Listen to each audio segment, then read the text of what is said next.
la renommée que les Léopards de la République démocratique du Congo ont pris, je ne pense pas que cette sélection, on va dire, peut aller faire de la figuration dans cette compétition. Clairement, je dis clairement, je le dirai, on va dire plusieurs fois, les Léopards sont favoris dans ce tournoi au regard de la renommée et de l'histoire, on va dire, passée de cette sélection dans cette compétition. Des fois vainqueurs, ce n'est pas rien quand même.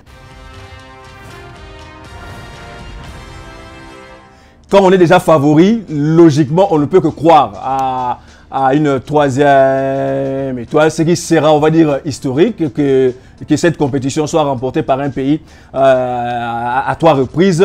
Les joueurs eux-mêmes et leur staff technique, dans l'ensemble, savent que la troisième étoile leur fera entrer définitivement.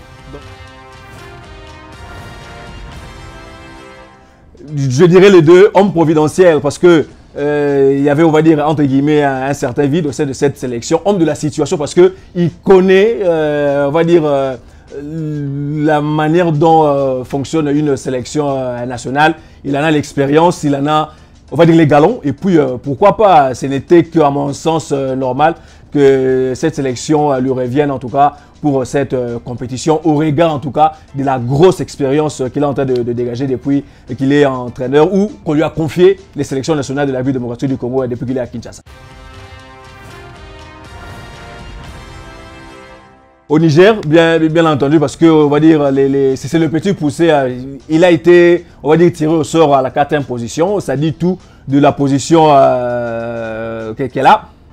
C'est toujours difficile pour un favori de jouer, on va dire, une sélection qui a été tirée à la 4e position pour la simple et bonne raison que ce sont des sélections qui arrivent avec beaucoup de fougue, sachant qu'elles n'ont rien à perdre dans ce tournoi, mais tout à gagner. Et c'est toujours dangereux pour un favori d'affronter ces genres d'adversaires lors d'un tournoi.